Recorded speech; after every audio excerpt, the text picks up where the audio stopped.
Baik,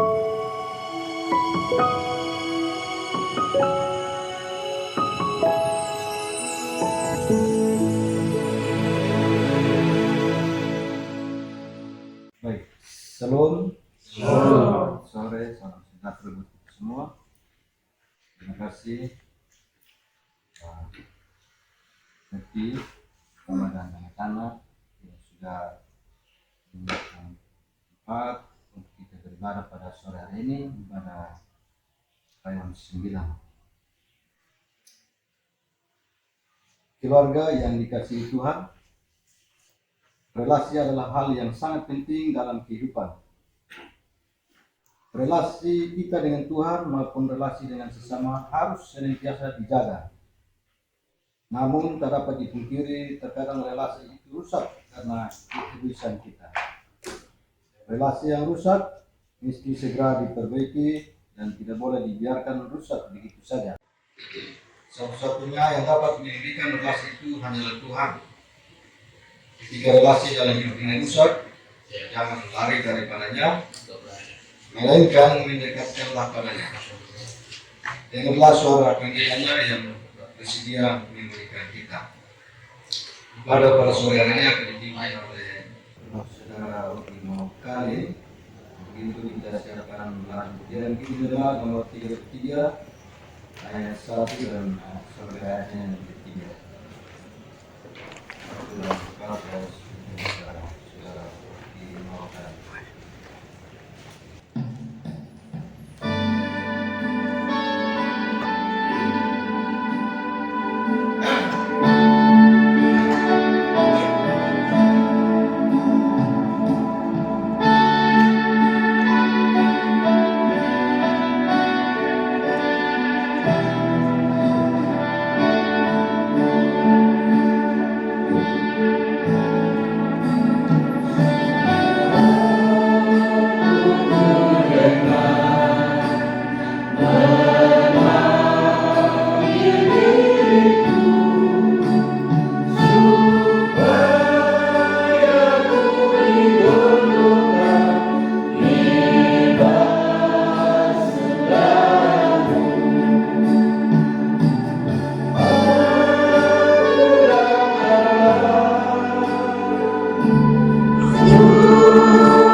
Baik, mari kita berdoa.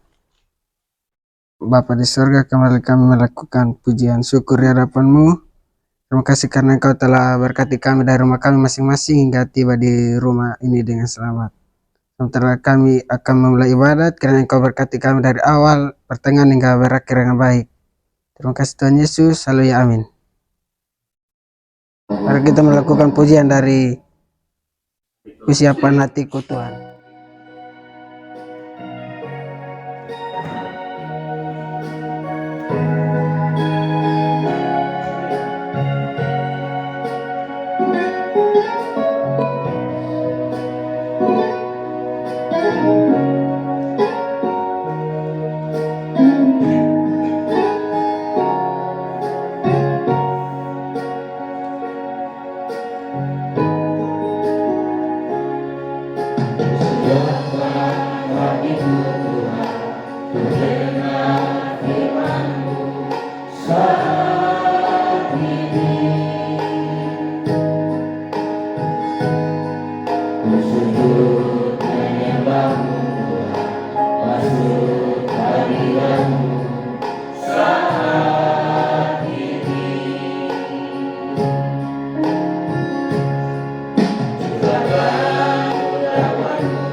hatiku Tuhan untuk dengar firman-Mu.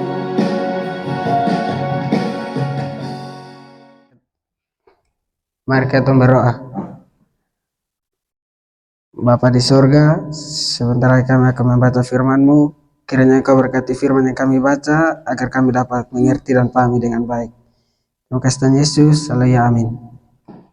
Mari kita sama-sama membuka Alkitab dari 2 Samuel 12 ayat 1 sampai 14. Baik, saya menjemput jemaat Tuhan berdiri. Di bawah perikop Nathan memperingatkan Daud sehingga Daud menyesal.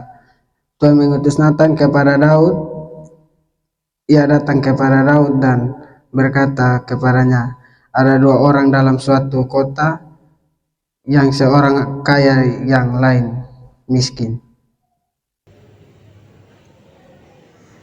Si kaya mempunyai sangat banyak kambing, domba, dan lembu. Si miskin tidak mempunyai apa-apa selain dari seekor anak domba, domba betina yang kecil yang dibeli dan dipeliharanya. Anak domba itu menjadi besar padanya bersama-sama dengan anak-anaknya, makan dari suapnya, diminum dari pialanya, dan tidur di pangkuannya seperti seorang anak perempuan baginya. Pada suatu waktu orang kaya itu mendapat tamu dan ia merasa sayang mengambil seekor dari kambing dombanya atau lembunya untuk memasaknya bagi pengembara yang datang kepadanya itu. Jadi ia mengambil anak domba betina kepunyaan si miskin itu dan memasaknya bagi orang yang datang kepadanya itu. Lalu Daud menjadi sangat marah karena orang itu, dan ia berkata kepada Nathan, demi Tuhan yang hidup, orang yang melakukan itu harus dihukum. Anak domba betina itu harus dibayar gantinya 4 kali lipat, karena ia telah melakukan hal itu dan tidak mengenal belas kasihan. Kemudian berkata Nathan kepada Daud, engkau lakukan itu, beginilah firman Tuhan Allah Israel, akulah yang mengurapi engkau menjadi raja atas Israel, dan akulah yang melepaskan engkau dari tangan Saul. Telah kuberikan isi rumah tuanmu kepadamu dan istri-istri tuanmu ke dalam rumah tuanmu. Aku telah memberikan kepadamu kaum Israel dan Yehuda, dan seandainya itu belum cukup, tentu kutambahkan lagi ini dan itu kepadamu. Mengapa engkau menghina Tuhan dengan melakukan apa yang jahat di matanya? Uriah, orang Het itu kau biarkan ditewaskan dengan pedang. Istrinya kau ambil menjadi istrimu, dan dia sendiri telah kau biarkan dibunuh oleh pedang Bani Ammon. Oleh sebab itu, pedang tidak akan menyingkir dari keturunanmu sampai selamanya, karena engkau telah menghina aku dan mengambil istri Uriah orang Het itu menjadi istrimu. Inilah firman Tuhan, aku akan mendatangkan malapetaka ke atasmu dari keluargamu sendiri. Aku akan mengambil istrimu di depan matamu dan memberikannya kepada orang lain. Ia akan tidur dengan istri-istrimu, ia terang matahari. Sebab engkau telah melakukannya secara tersembunyi, tetapi aku akan melakukan hal itu di depan seluruh Israel secara terang-terangan. Lalu berkatalah Daud kepada Nathan, aku sudah berdosa kepada Tuhan. Dan Nathan berkata kepada Daud, Tuhan telah menjauhkan dosamu itu, engkau tidak akan mati.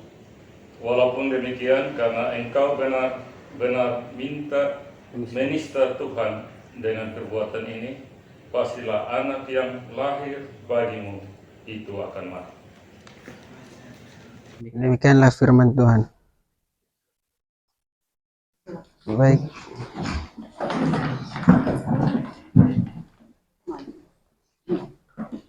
Baik, baik, tema kita pada malam hari ini memuliakan relasi yang rusak. Daud jatuh ke dalam dosa. Ia mengingini seorang wanita elok rupa bernama Bathsheba. Bathsheba adalah istri Urai, orang Het. Daud mengatur strategi untuk membunuh Urai dengan menempatkannya di barisan paling depan pertempuran. Perbuatan ini jahat di mata Tuhan. Daud tidak langsung menyadari perbuatannya adalah dosa. Ia tidak sadar bahwa relasi yang selama ini ia miliki dengan Tuhan telah menjadi rusak. Tuhan tidak tinggal diam.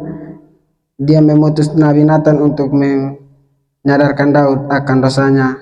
Daud sekarang paham dirinya telah melakukan dosa.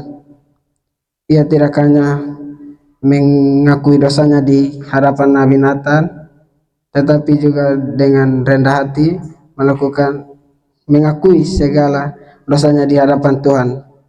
Daud menyadari keberdosaannya dan memohon pengampunan dari Tuhan. Satu-satunya alasan Daud berhenti menghadap ke hadirat Tuhan adalah karena ia tahu belas kasihan Tuhan ini besar. Daud memilih untuk memohon belas kasihan Tuhan dan membangun kembali relasi dengannya. Berbeda dengan Saul, tidak sungguh-sungguh mengakui dosanya, apalagi memuliakan kembali relasi dengan Tuhan. Akhir kehidupan Saul terbukti mengenaskan dibandingkan Daud. Setiap kita juga memiliki potensi yang sama untuk jatuh ke dalam dosa. Dosa merusak relasi kita dengan Tuhan maupun dengan sesama. Semakin lama dosa bertambah di dalam hidup kita, maka semakin juga relasi kita dengan Tuhan. Namun kita yang berdosa bisa datang ke hadapan Tuhan. Belas kasihannya begitu besar. Tuhan senantiasa memberinya, memohonkan pengampunan dan meminta Tuhan untuk memulihkan hati agar relasi kita dengan Tuhan dan sesama kembali dipulihkan. Baik, kesimpulan dari saya, bagian ini mengajarkan tentang konsekuensi dosa, pentingnya pertobatan dan belas kasihan Allah. Meskipun Allah mengampuni dosa, tetapi bawa dampak dalam hidup seorang. Mungkin ada tambahan dari Bapak Mama semua. Baik, Bapak Mama dan saudara-saudara yang dikasihi Tuhan Yesus Kristus, kotong sudah baca ini bacaan firman Tuhan. Pasti kotong sudah tahu ini kisahnya ini karena Raja Daud ini ada buat kesalahan yang besar dan Tuhan mengutus Nathan untuk memberi teguran. Pertanyaannya, kira-kira kalau kotong dapat hal-hal begini terjadi di kotong mau pi nasihati kok atau karman? Biasanya lebih banyak jadi bahan gosip. Woi, kalau sebelum lu dengar kosong, woi bahaya sudah. Itu bahaya. Di sini sebenarnya ini persoalan yang tahu Tuhan saja, karena Raja Daud ini di konsepnya sungguh tertata bagus. Sehingga kalau manusia pasti tidak tahu, karena dia bunuh nih orang ini di medan perang, bukan dia angkat parang kok dibunuh, tidak. Jadi ini dia memulai dengan perencanaan yang cukup matang. Perencanaan yang cukup matang untuk dia mendapatkan sesuatu. Untuk mendapatkan sesuatu, maka dia melakukan hal yang tidak benar di mata Tuhan. Kalau kita baca ini penghinaan terhadap Tuhan. Dosa yang kau lakukan baik kecil maupun besar, yang namanya dosa itu penghinaan terhadap Tuhan. Artinya ketika kotong berbuat salah atau berbuat dosa, itu sudah menghina Tuhan. Karena Tuhan melarang tidak boleh ini itu, tetapi karena kotong sebagai manusia kadang-kadang berbuat dosa. Ini pertanyaannya tadi kembali ke awal, kira-kira kalau kotong dengar ini berita-berita begini, ini kalau di tengah-tengah kotong terjadi, ini gosip besar ini. Ini menjadi suatu bahan cerita dari satu mulut ke satu mulut. Jadi pertamanya dia hanya barangkali kecil, tetapi karena dari satu mulut ke satu mulut jadinya besar dan dosa berjamaah terjadi. Di sini Tuhan Yesus mau ajarkan kotong supaya kalau dengar berita-berita ataupun orang lain ada berbuat kesalahan, kotong wajib untuk menasihati dia. Kalau kemarin kotong di gereja, bacaan di Matius berapa kemarin itu kan 4 mata. Kalau 4 mata sudah bisa baru bawa tambah lagi 2-3 orang.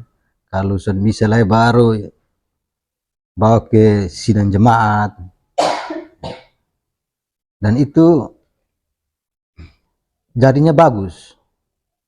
Tapi kotong terbalik. Biasa, jangankan ini hal yang ini persinahan ini. Ini Daud itu berbuat dosa ini banyak. Dosa dalam perkataan, sudah pikiran, perkataan, dan perbuatan.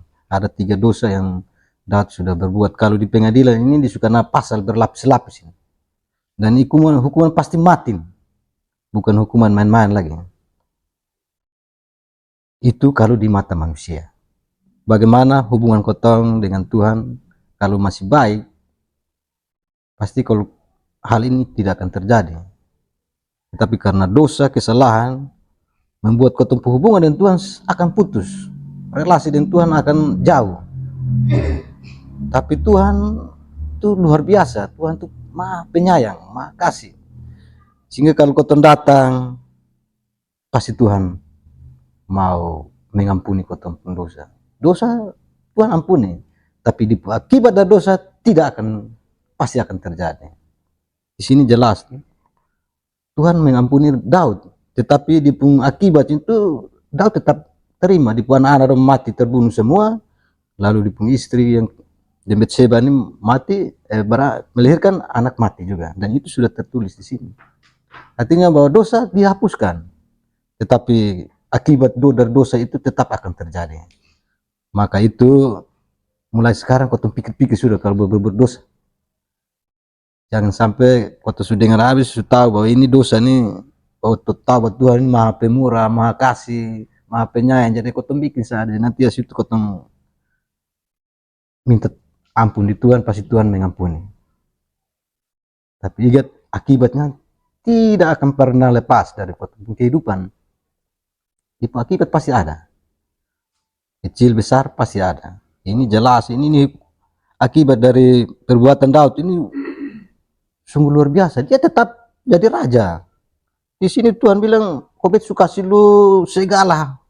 Tuhan sukasi, tapi lu masih mau mengingini orang lain lagi ya. Artinya di sini kan isinya persinahan. Kalau zaman sekarang orang bilang selingkuh. Ya tuh. Tapi Nathan pun datang nasihat juga enak.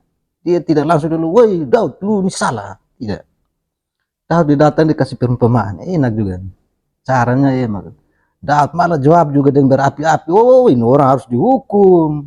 4 kali lipat lagi di kami yang sentahu baru lu perbuatan ini. Ya tuh. Jadi cara menasihati orang itu juga kotong datang langsung tabrak kiri kanan, soalnya lihat situasi, kondisi, walaupun itu orang salah. Tapi cara mau menegur orang, cara mau menasihati orang itu kotong harus pikir-pikir. Bahkan kotong jadi bahan gosipan, bahan cerita kali ini dari satu persatu. Kalau sudah ketemu, wih satu itu begini, wih satu begitu. Tidak tahu bahwa kotong sendiri juga dosa terlalu banyak. Ya mungkin orang lain tidak lihat, tapi Tuhan lihat. Malam hari ini di tema dari gereja bilang memulihkan relasi yang rusak.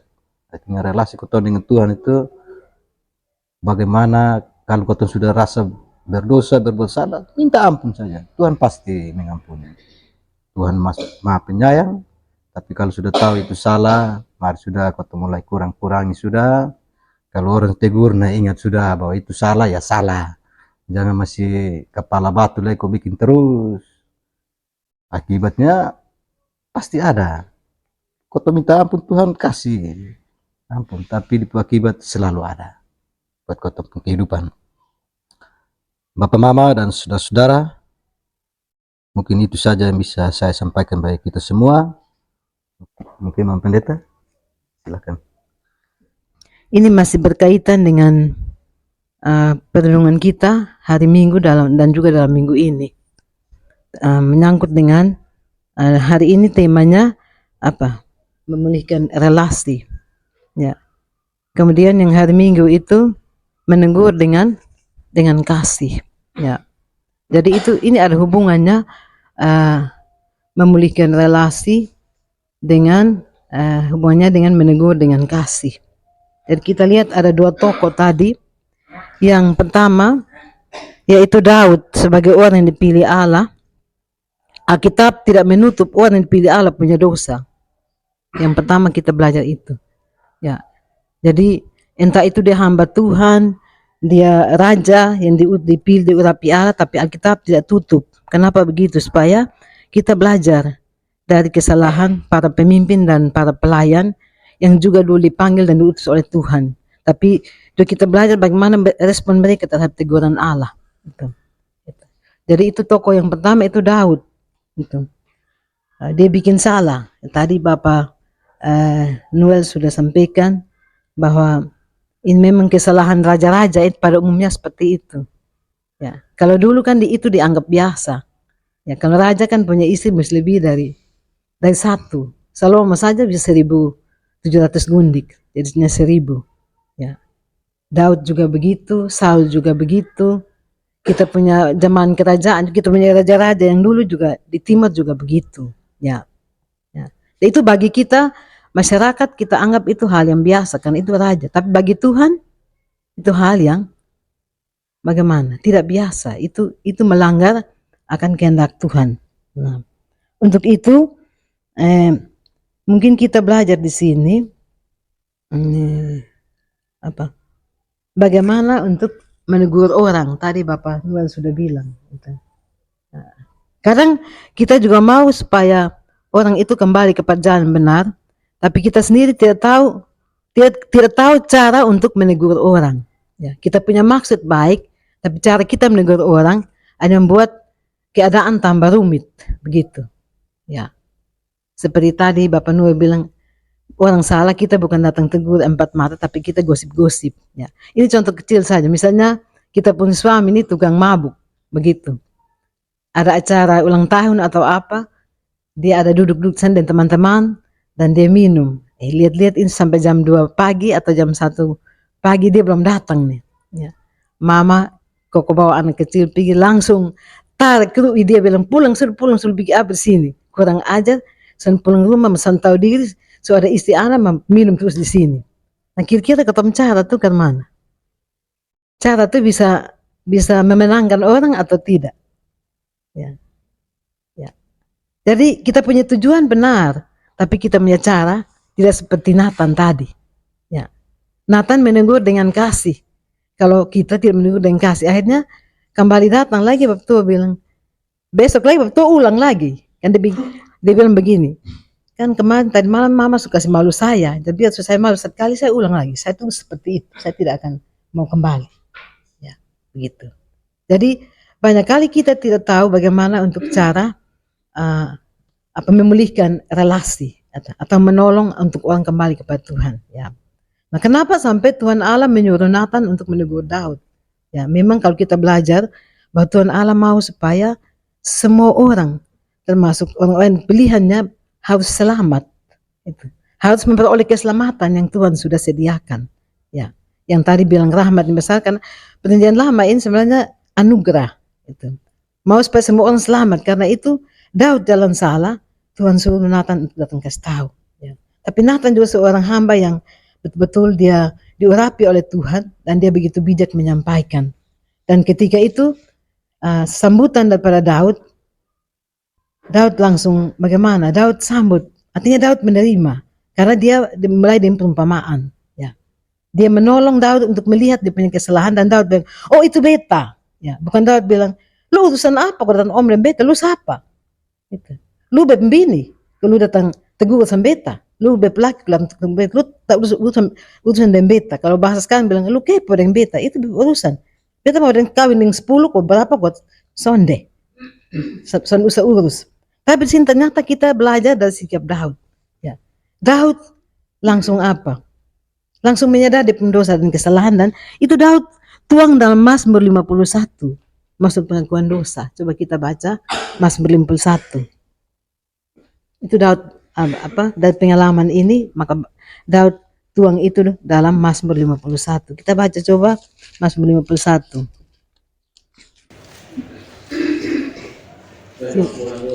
Ya. Untuk pemimpin biduan Mazmur Daud dari Mazmur Daud, ketika Nabi Nathan datang kepadanya setelah ia menghampiri Betsheba. Kasihanilah aku ya Allah menurut kasih setiamu. Hapuskanlah pelanggaranku menurut rahmatmu yang besar. Bersihkanlah aku seluruhnya dari kesalahanku dan tahirkanlah aku dari dosaku. Sebab aku sendiri sadar akan pelanggaranku, aku senantiasa bergumul dengan dosaku. Tetapi terhadap engkau sajalah aku telah berdosa dan berlakulah apa yang kuanggap jahat, supaya ternyata engkau adil dalam keputusanmu, bersih dalam penghukumanmu. Sesungguhnya dalam kesalahan aku diperanakan, dalam dosa aku ditandai hukum. Sesungguhnya engkau berkenan akan kebenaran dalam batin, dan dengan diam-diam engkau memberitahukan hikmat kepadaku. Bersihkanlah aku daripada dosaku dengan hisop, maka aku menjadi kering. Basuhlah aku, maka aku menjadi lebih putih dari salju. Biarlah aku mendengar kehilangan dan sukacita. Biarlah tulang yang menemukan bersorak-sorai kembali. Sembunyikanlah wajahmu di hadapan. Sembunyikanlah wajahmu terhadap dosaku. Hapuskanlah segala kesalahanku. Jadikanlah hatiku lahir, ya Allah, dan perbarulah batinku dengan roh yang teguh. Janganlah membuang aku dari hadapanmu, dan janganlah mengambil rohmu yang kudus daripadaku. Jadi kita lihat respon dari Daud ketika dia ditegur oleh hamba Allah. Daud tidak dalih bahwa oh saya raja jadi saya harus seperti itu, tidak usah tegur saya punya kuasa untuk melakukan apa saja. Tapi Daud menyadari bahwa dia sebagai seorang hamba Allah yang dipilih urapi, dia tahu dia punya kesalahan. Dan karena itu benar-benar dalam Mazmur ini Daud membuka hati, membuka hidupnya di hadapan Tuhan. Ya. Dia bilang, bersihkanlah aku seluruhnya dari kesalahanku, ya, dan tahirkanlah aku dari dosaku. Ya. Jadi bersihkanlah aku seluruhnya dari kesalahanku. Sama seperti kalau kita cuci piring, maka harus cuci sampai bersih 10 sampai 3 kali sampai piring bersih. Bersihkanlah aku daripada kesalahanku. Kalau kita mau sejajarkan dengan kita punya kehidupan hari-hari. Ya. Ya. Bersihkanlah aku daripada dosaku dengan hisap, maka aku menjadi tahir. Ya. Dan biarlah aku mendengar kegirangan dan sukacita. Ya. Basuhlah aku, maka aku menjadi lebih putih daripada salju. Ya. Jadi kalau kita cuci baju putih, dia noda sedikit, kita terus cuci sampai dia bersih. Nah, jadi benar-benar Daud dia sambut dan dia menyadari dia punya kesalahan. Nah, kita belajar di sini sampai sejauh mana kita masing-masing kalau kita buat salah bukan seperti yang Daud buat salah, tapi salah sekecil apapun, bagaimana kita punya respon kalau ada yang diutus Tuhan, atau dia sebagai suami atau istri atau anak atau teman yang menegur kita bahwa kawan itu bikin salah. Jadi mohon supaya mungkin kawan bisa perbaiki sikap. Bagaimana kita punya sikap, kita punya respon? Apa kita seperti Daud atau kita mengelak dan kita bilang tidak usah mengurus saya punya urusan? Ya, begitu. Jadi Nathan sebagai tokoh yang teladan bagi kita untuk kita menasihati orang, tapi Daud juga sebagai tokoh bagi kita untuk bagaimana kita meresponi berbagai kesalahan dan keterbatasan yang ada di diri kita, dan kita mau untuk memiliki relasi kita dengan Tuhan. Ya. Jadi yang paling penting di sini adalah bahwa bagaimana relasi kita dengan Tuhan. Kalau relasi kita dengan Tuhan itu baik, maka dengan sendirinya relasi kita dengan manusia juga baik. Itu. Tapi juga terjadi ada yang bilang, biar saya urusan saya tiap hari Minggu saya ke gereja, tapi hari lain kan itu urusan saya dengan orang lain. Tapi ada orang juga bahwa yang penting saya baik dengan orang lain, tapi saya tidak di gereja juga tidak apa-apa. Jadi sebenarnya itu tidak seperti itu. Ya, kalau relasi dengan Tuhan baik, maka relasi dengan sesama juga harus nyata dalam kehidupan kita tiap-tiap hari. Ya. Karena itu mari kita belajar untuk kalau ada yang salah, kita belajar untuk menegur dengan kasih. Kita tanya Bapak, kok kenapa kok begitu? Jadinya seperti ini. Ya, jadi kita tidak bisa besar-besarkan. Kita mau bawa kembali orang untuk selamat, berarti firman Tuhan hari Minggu juga menolong kita untuk itu langkah-langkah kita harus laksanakan seperti dalam Injil Matius itu.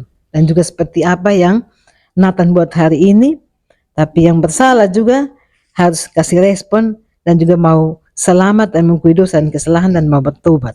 Ya. Mungkin dari saya hanya itu saja. Terima kasih. Sebelum kita melakukan persembahan syukur, kita melakukan dari Kidung Jemaat 439 ayat 1, bila topan keras meludah hidupmu.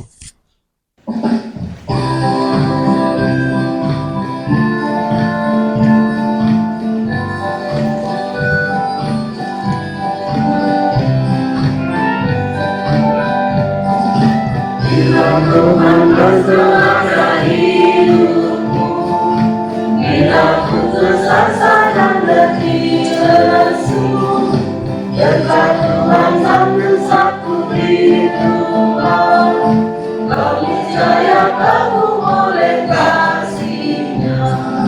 Berkat Tuhan mari hitunglah, kau dan aku oleh kasih-Nya. Berkat Tuhan mari hitunglah, kau niscaya kagum oleh kasih-Nya.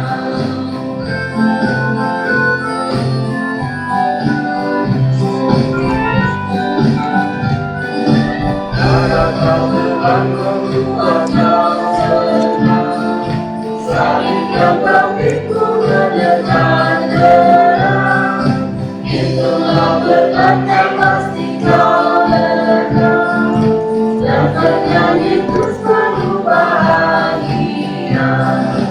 Berkat Tuhan mari hitunglah, kau dan aku oleh kasih-Nya. Berkat Tuhan mari hitunglah, kau niscaya kagum oleh kasih-Nya.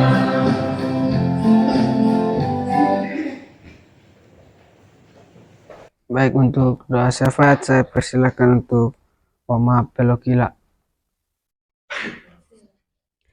Bapa di sorga, terima kasih banyak Tuhan sebab Engkau begitu baik dan Engkau mengasihi kami, sehingga setiap kali ada pertemuan di dalam persekutuan orang-orang percaya, firman Tuhan selalu datang buat kami untuk menasihati, menegur, dan memperingatkan kami tentang kehidupan yang benar sesuai dengan firman Tuhan.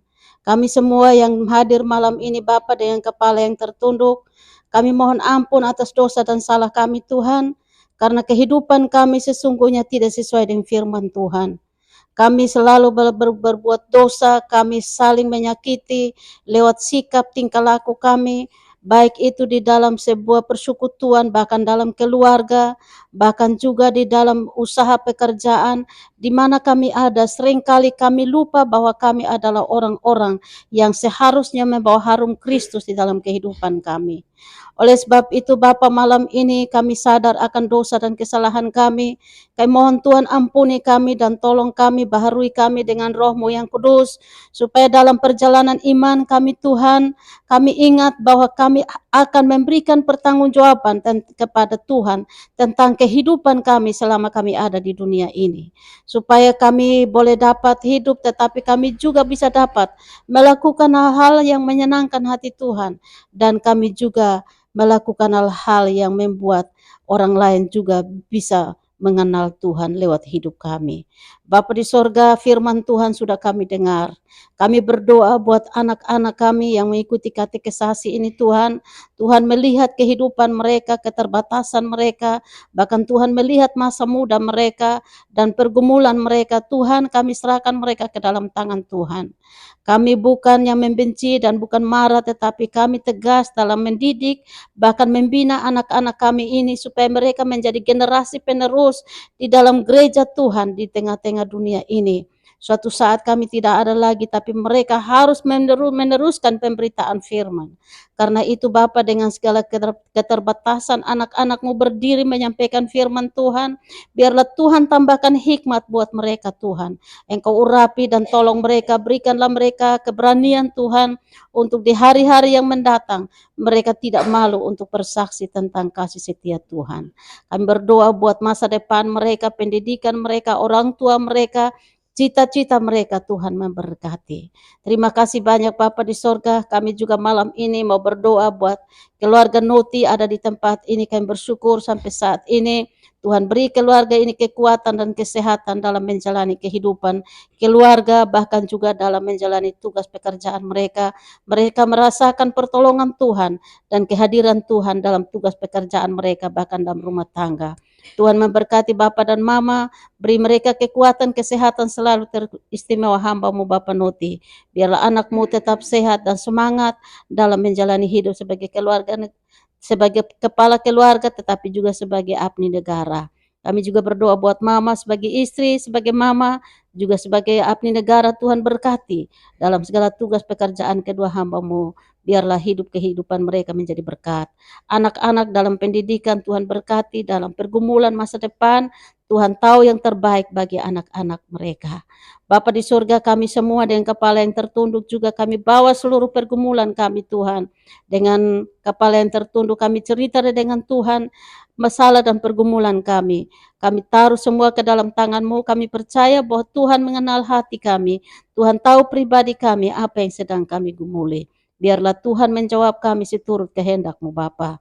Kami juga berdoa bagi jemaat Rayon 9 dari rumah tangga pertama sampai rumah tangga terakhir. Mereka dalam pergumulan mereka masing-masing.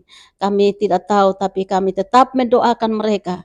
Kiranya jikalau ada yang sakit, ada yang susah, ada yang mengalami pergumulan-pergumulan keluarga, sakit, penyakit, ekonomi, bahkan pendidikan anak-anak mereka, bahkan masa depan, bahkan mencari pekerjaan, kami taruh semua ke dalam tangan-Mu. Kami percaya bahwa Tuhan, Engkau ada bersama dengan mereka ketika mereka berseru meminta pertolongan daripada Tuhan.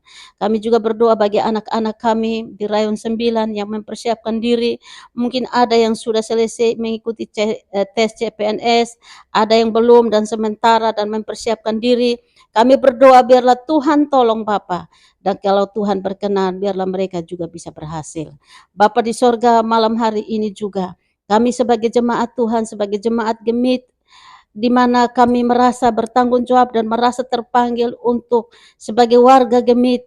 Kami berdoa Bapa untuk pimpinan kami, baik ketua sinode dengan semua perangkat, bahkan ketua klasis bersama dengan semua perangkatnya, bahkan juga sampai ke tingkat jemaat, ketua majelis jemaat dan semua presbiter, khususnya kami di jemaat Ora et Labora. Kami berdoa buat pendeta Ita dan pendeta Wanto bersama dengan keluarga dalam melayani kami sebagai jemaat Ora et Labora. Kami berdoa Tuhan memberikan kedua hamba-Mu kekuatan dan kesehatan Bapa, bahkan hikmat untuk melayani kami sebagai jemaat. Kami juga berdoa Bapa untuk kami jemaat Tuhan, khususnya presbiter dari rayon 1 sampai rayon 10. Tuhan memberkati kami, agar kami melayani Tuhan bukan karena kami mendapat pujian dari manusia, tapi benar-benar Tuhan memanggil kami, memberikan kami kepercayaan untuk melayani Tuhan lewat firman-firman, melayani jemaat, memberikan kekuatan, penghiburan, dan mengunjungi mereka dikala mereka dalam keadaan yang tidak berdaya. Itu tugas kami sebagai pelayan, sebagai presbiter. Kami juga berdoa buat jemaat Tuhan dari rayon 1 sampai rayon 10 dengan segala pergumulan mereka masing-masing Tuhan. Tuhan hadir dan menolong mereka. Beri mereka penghiburan, damai sejahtera, dan iman. Mereka percaya bahwa apapun itu menjadi persoalan mereka, Tuhan tetap ada bersama dengan mereka. Tuhan selalu pasti menolong dan menjawab setiap doa-doa mereka. Bukan menurut keinginan dan permintaan kami, tapi Tuhan jawab seturut dengan kehendak Tuhan. Terima kasih banyak Bapa di sorga. Kami bersyukur malam ini lewat ibadah ini juga kami memberi persembahan kepadamu. Biarlah Tuhan memberkati setiap persembahan yang kami berikan. Dan biarlah persembahan ini dapat digunakan untuk kemuliaan namamu. Ampuni setiap dosa dan kesalahan kami Bapa. Di dalam nama Tuhan Yesus kami berdoa. Amin. Baik, terima kasih kepada Om Apel yang sudah membawa kita dalam doa syafaat. Sebelum doa kita angkat pujian dari Kidung Jemaat 424, Yesus menginginkan daku.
agar bersih dan bersinar meniru Tuhanku.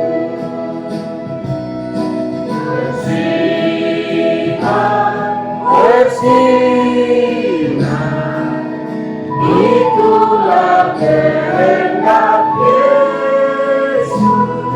Bersinar,